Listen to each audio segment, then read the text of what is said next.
Pemirsa, setelah kita mengetahui permasalahan bandara ini memang tim pembebasan tanah belum ada kesepakatan dengan pemilik tanah.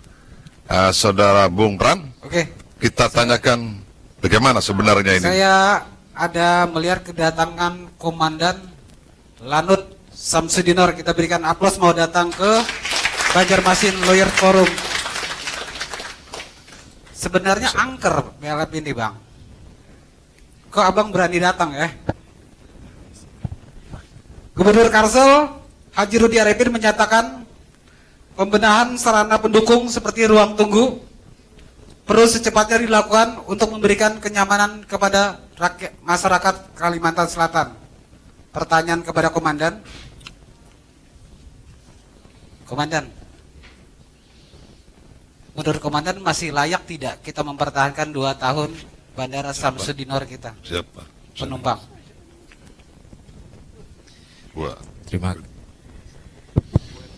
Terima kasih.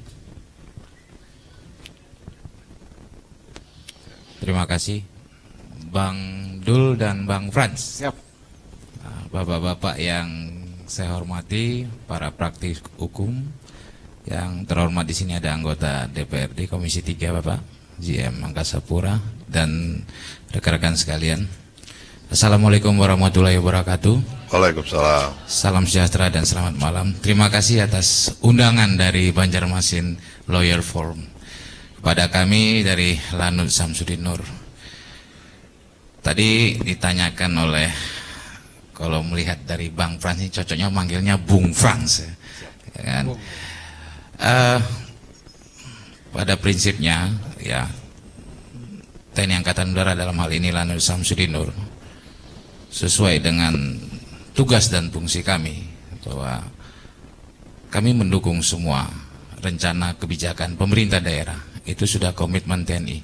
Itu tertuang di dalam Undang-Undang TNI nomor 34 tahun 2004 yang mana tugas TNI ada 2, operasi militer perang dan operasi militer selain perang. Untuk kondisi normal kita sekarang banyak berkecimpung dibilang OMSP, operasi militer selain perang. Di dalamnya ada 14 butir dan salah satu butirnya yaitu membantu pemerintah daerah. Artinya kami Lanut yang merupakan bagian dari atau integral dari TNI akan selalu mendukung semua kebijakan pemerintah daerah.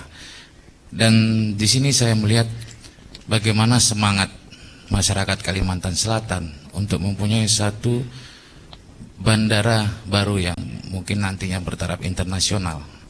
Dan saya bangga selama saya menjadi komandan Lanut di sini, aspirasi masyarakat dari semua stakeholder yang terkait itu memberikan satu saran pendapat yang cukup mendukung. Kalau ditanya apakah layak Bandara Samsudinor untuk kondisi saat ini dihadapkan dengan kebutuhan atau kemajuan bidang transportasi media udara, ya kita harus akui memang ini ada banyak kekurangan dan untuk perkembangannya sendiri memang dirasakan lambat. Tapi di sini sesuai dengan tugas kami sebagai aspek pertahanan dan keamanan. Jadi bandara itu merupakan potensi kedirgantaraan yang merupakan tugas dan tanggung jawab dari TNI Angkatan Udara, Pak. Yang mana selama ini kami selalu berkoordinasi dengan Angkasa Pura, dalam hal ini Pak Munir sebagai GM, bagaimana kita menciptakan suasana yang kondusif, aman dan nyaman. Karena memang kalau dilihat load dari penumpang dengan kapasitas yang ada memang dirasakan sangat overload ya. Tapi kami juga berusaha bersinergi dengan Angkasa Pura yang banyak berkomunikasi. Kami mencoba membantu memberikan kenyamanan. Walaupun memang sampai sekarang dirasakan masyarakat yang berlalu lalang di wilayah bandara masih sangat kurang pelayanannya. Nyaman, Pak, ya? Nah, pertanyaannya ada, Pak. Kita ingin membangun sejak 2011. Terus tidak terbangun ini masalah kekisruhan pembebasan lahan, Pak. Lahan TNI Angkatan Udara ada terpakai nggak, Pak? ya terima kasih. Memang rencana pengembangan bandara itu diperlukan tanah seluas, kalau tidak salah Pak Munir, 111 atau 102 hektar Pak. 102 hektar.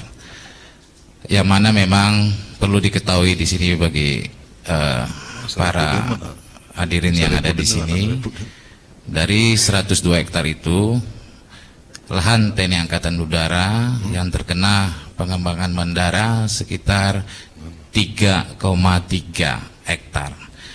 Yang mana di situ ada fasilitas yang pertama yaitu lapangan tembak. Itu di wilayah Tegalarum. Itu seluas 2,2 hektar dan komplek kami, komplek anggota, komplek Dirgantara seluas 1,1 hektar. Kalau kita mengacu kepada peraturan Menteri Keuangan bahwa memang dalam hal pengelolaan, karena sekarang mungkin semua sudah pada tahu ada yang namanya inventarisasi barang milik negara yang kita sebut SIMA BMN. Nah, ini semua sudah ada harga nilai Bapak. Artinya 1 meter pun kalau itu ada perubahan, kami harus melaporkan ke komando atas. Dan ini sudah ditindaklanjuti dengan beberapa kali rapat. Yang terakhir kemarin dipimpin dari Seswapres. Ini sebagian besar atau dominannya membahas tentang aset TNI Angkatan Udara. Kemarin juga mengundang dari Kementerian Pertahanan, Kementerian Keuangan dan lain sebagainya. Kami tegaskan, kami mewakili dari TNI Angkatan Udara bahwa kita mendukung semua kebijakan dan perencanaan pembangunan di wilayah atau Provinsi Kalimantan Selatan. Namun memang ada hal-hal atau prosedur yang berlaku di lingkungan Kementerian Pertahanan. Dalam hal ini kita sebagai UU dari TNI Angkatan Udara dan kami perpanjangan dari Kepala Staf TNI Angkatan Udara, apabila ada perubahan atau terkena dampak terhadap kepentingan publik, semua akan dikomunikasikan lewat kementerian atau dalam hal ini Markas Besar Angkatan Udara, Mabes TNI, Kementerian Pertahanan, dan nanti keputusannya di Kementerian Keuangan. Dan mudah-mudahan kita berdoakan bersama nanti bisa tercapai satu solusi atau kesepakatan yang baik, yang mana antara instansi pemerintah ini tidak terjadi hal-hal yang mendatangkan permasalahan baru nantinya. Jadi gini Komandan, sudah ada kesepakatan harga nggak Komandan? Oh gini, kalau kita berbicara, jangan sampai seperti masyarakat, iya, Angkatan Udara nggak mau, gimana kita mau bikin? Nah, kita datang aja sulit. Saya sangat mendukung yang namanya anti korupsi. Jadi kalau berbicara harga, kebetulan kita di angka TNI ini tidak pernah berbicara harga. Tapi mungkin kalau angka Sapura ngerti nilai karena dia profit oriented. Demikian mungkin ya. Kita berikan aplaus untuk angka Sapura dulu. Tapi jadi, kalau selama ini sama Pak Munir saya belum pernah berbicara harga. Hanya saya sampaikan Pak Munir nanti agar diakomodir ini permintaan TNI Angkatan Udara disampaikan ke direktur sana, nanti diselesaikan lah pihak pimpinan. Kalau kami di sini hanya menjaga aset yang dititipkan negara. Itu saja tugas jadi kami. Pak Munir harus bayar juga ke TNI kan? Itu masalah aset kan Pak? Iya, itu urusan pimpinan. Kalau ke saya cukup minum kopi aja Bang. Oh itu ya. Terima kasih. Sedap barang itu Bang ya? Iya Bang. Oke, sebelum saya pindah lagi saya ingat satu lagi pertanyaan. Saya dulu ke bandara Bang, itu ada TNI di dalam menjaga keamanan kita. Saya dan mendengar isu yang tidak sedap juga. Pertanyaannya Bang, kenapa sekarang ini Komandan TNI Angkatan Udara nggak ada lagi menjaga keamanan di wilayah bandara itu? Oke, terima kasih. Memang Bung Frans ini tajam sekali. Kayaknya seminggu 4 kali atau 5 kali ke bandara. Jadi begini.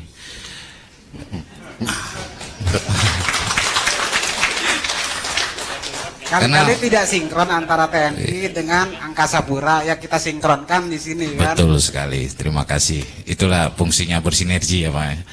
Jadi masalah keamanan sesuai dengan tanggung jawab kami yang tertuang dalam undang-undang, kami tetap melaksanakan setiap harinya secara general atau mungkin di sini luas wilayah areal patroli kami sistem ada namanya defense in depth, pertahanan dari luar ke dalam. Itu teknik dan strategis yang kami lakukan.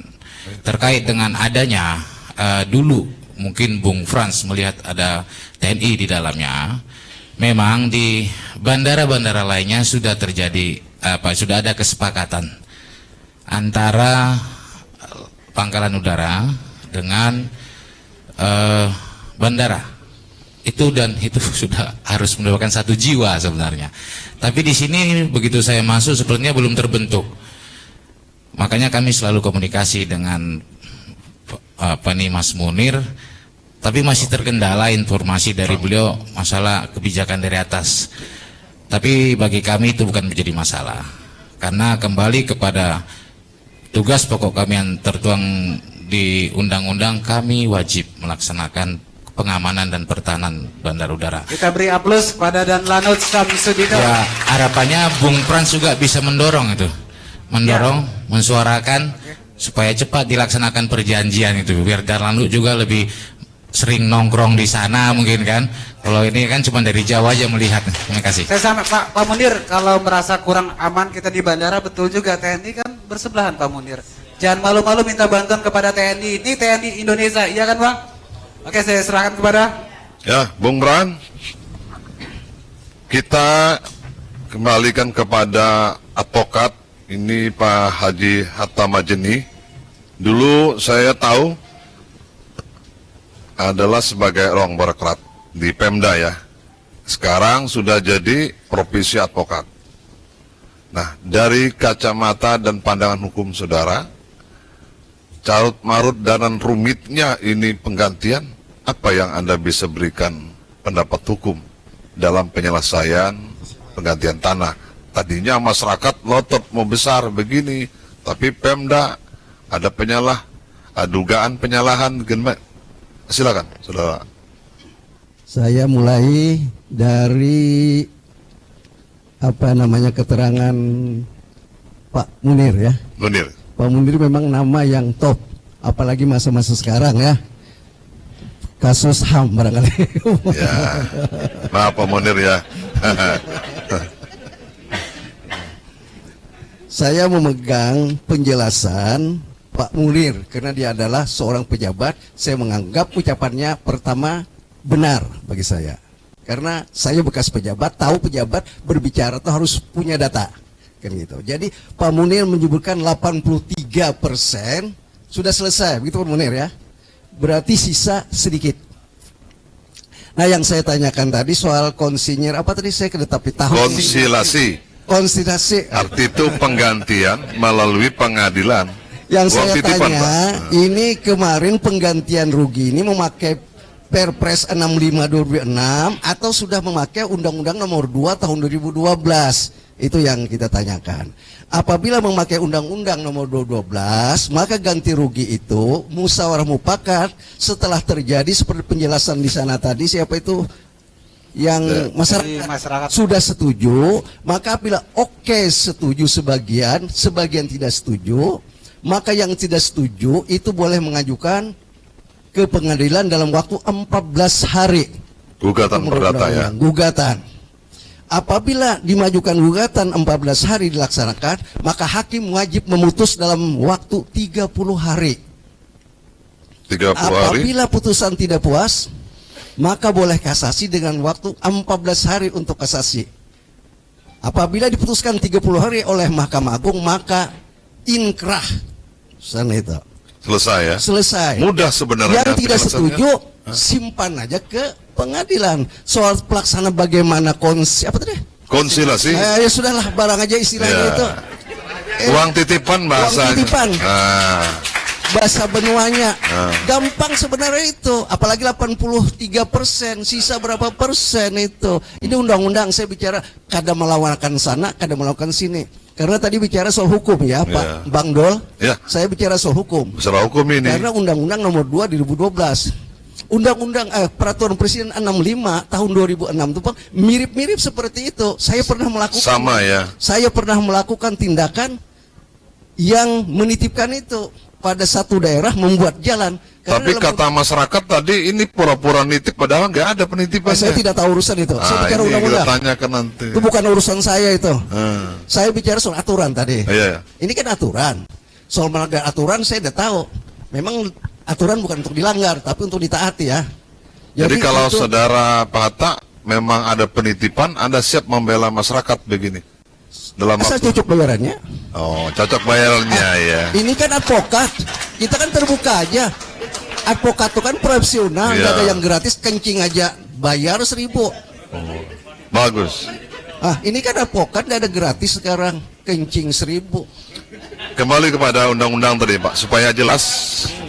Undang-undang nomor 12 ya. Nomor 2 tahun Nomor 2 2012. tahun 2012 itu Baru masih aja, berlaku tentang ganti rugi. dalam rangka penggantian Ganti bus. rugi yang utama kepentingan umum, pertama jalan, terowongan, jalan stasiun kereta api, termasuk Tapi bandara. kalau uangnya sudah dikasih oleh tim, ternyata ini adanya dugaan penyalahgunaan, itu yang gimana menurut saudara? Penyalahgunaan itu urusan polisi dan Penyidik, jaksa. kejaksaan penyidik. ya. Jaksa boleh langsung, menurut undang-undang kejaksaan, korupsi boleh langsung. Kalau lebih sekian miliar boleh ke KPK, tapi kejauhan KPK di Kan sini. baru dugaan kata Pak Munir tadi ya. Dia Seperti protes saudara sebagai kirim undangan judul juga ini. tadi, ini baru gudaan praduga tidak bersalah. Bersalah. seperti itu. Iya. Kalau udah salah bahasa Latinnya kada tapi ingat juga. Iya, Cuma iya. artinya itu. Jadi Mudah-mudahan tidak ada yang korupsi Iya. ya gitu ya. mudah-mudahan tidak ada korupsi. Tapi Jalan kalau ada yang lancar. korupsi segera ditindak gitu ya. Tindak, jangan beri ampun. Baik. Nah, itu Cukup aja. Pak ya. Cukup aja.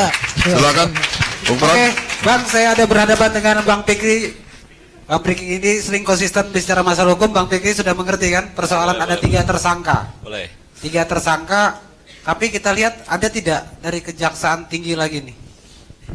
Nggak ada lagi. Mereka tidak bisa hadir karena masih rahasia negara, kan? Itu informasinya. Oke, sangat Ter- mengecewakan. Bang Oke. Fikri, ada tidak kemungkinan lagi ada tersangka baru lagi? Nah ini, saya yang pertama saya bukan penyidik ya. Cuma dari statement Kajati maupun Asi Pitsus ya, dia katakan berpotensi ada tersangka-tersangka lainnya gitu loh. Karena kemarin waktu saat pemeriksaan kita dengar dari media online maupun dari media cetak dikatakan ada 8 yang kemarin itu diperiksa tambahan. Nah dari pihak mana yang kita tahu cuma ya ada 3 itu ya, SSS ketua tim pembebasan, terus dari swasta, SS itu juga, terus yang ketiga dari BPN, itu inisialnya E ya. Menurut hemat saya begini, yang pertama kita sangat mendukung ya, artinya pelebaran, karena untuk kebaikan atau kemaslahatan semua ya, dan ini kepentingan publik. Saya berharap, saya salah satu pengguna bandara itu, dan hampir 1 minggu itu saya 2 kali atau 3 kali ya memakai bandara itu. Dan sebagaimana ada statement tadi dari siapa tidak tahu bahwa bandara kita ini yang terburuk 40 bandara se-Indonesia, itu saya itu benar, tapi itu adalah hasil survei. Yang pertama, kalau kita masuk sudah ke bandara itu, parkir kita di mana? Sulit sekali parkir, semraut, masuk ke ruang tunggu, sumpek. Ada parkiran VIP 25.000. Ya, itu pun antri juga loh. Terus yang kedua, yang mungkin representatif masih di kalangan menengah ke atas, yaitu Blue Sky. Itu orang-orang tertentu saja. Jadi wajarlah ini terburuk. Apalagi kalau saat jemaah haji atau umroh, itu udah tidur semua di sana jadinya. Itu menurut saya klasifikasi bahwa terburuk itu mungkin momennya benar itu adanya. Terus yang kedua, tahun 2004, 2006, itu judul daripada undangan itu sudah benar ada korupsi waktu itu. Itu tentang runway ya, perbaikan mungkin. Itu ada sudah terponis itu 2. Kepala Dinas Perhubungan Provinsi waktu itu, dan sudah inkrah. Terus Insinyur Sampurna kalau nggak salah 1 itu 2. Nah kaitan dengan pembebasan ini, saya juga mendengar bahwa ada bermacam-macam kelas tanah di situ loh. Jadi kelas yang pertama, yang di depan dengan yang di belakang itu beda harga. Yang kedua yang memiliki sertifikat atau SKKT Sigel itu berbeda. Muncul permasalahan yang saya dengar, itu adalah ada beberapa objek yang salah satu objeknya itu ada tumpang tindih gitu loh. Jadi ada sertifikat dengan segel, ada segel dengan segel, tapi menurut informasi lagi sekarang yang saya dapat bahwa apabila ada 2 pihak yang mengaku tentang satu objek tersebut, maka dua pihak ini bermusyawarah dulu. Oke, menurut hukum aja, Ya. Bang Fikri, menurut hukum supaya kita bisa membangun Ya. bandara, apa yang dilakukan oleh hukum terhadap persoalan kekisruhan tanah Dan ini? kalau memang munculnya tindak pidana itu di tim yang sudah tersangka Siap. tadi 3 orang itu, Siap, ya Pak. kita doronglah untuk tindak lanjut itu. Terus juga Ada di PR. harus kita sadari ini untuk kepentingan publik loh. Jadi menurut keterangan tadi hampir 80% itu sudah terbayar, berarti kan sedikit yang tidak terbayar. Kalau memang negosiasi ulang, ya negosiasi ulang, jangan sampai ini justru menghambat loh. Yang sedikit ini, terima kasih. Yang Anda inginkan apa tentang Yang bandara? saya inginkan negosiasi ulang lagi dengan yang ulang. tersisa tadi. Kalau Anda diminta Pak Robert Hendra Sulu mendampingi warga lagi mau? Oh, siap kita. Siap ya? Ya, terima kasih. Silakan Pak Anang sebentar. Silakan. Apa itu? Sering menggebu-gebu masalah bandara kita nih. Nah, jadi begini, saya hari ini kan Sama satu Pak forum dengan Sama kawan-kawan yang menurut mereka ini adalah korban. Tapi saya justru berbeda pendapat. Karena ini adalah sebuah Kan kepentingan bawa umum, suara pembebasan itu lahan itu sini, diatur dalam Perpres 55 kalau tidak salah Ya. perubahan 56. Nah, itu mengisyaratkan pemerintah boleh melakukan pembebasan Tapi terhadap enggak. orang-orang yang misalnya tidak Tapi mau. enggak. Gitu. Iya, Nah, Pak. saya bicara bukan kepentingan perorangan, ini kepentingan bandara. 2003, 2004 saya mengadukan ke KPK itu dan itu akhirnya ditangani pada saat itu karena ada kesalahan dalam rangka 101 miliar membangun apron waktu itu, runway yang tidak diselesaikan, lalu DPR ingin konco-konco dengan perusahaan, akhirnya saya kadukan itu. Oke, Pak Anang. Ya. Tahan sebentar pemirsa. Kita masih akan melanjutkan Banjarmasin Lawyers Forum. Namun setelah yang satu ini dan kita rehat sejenak.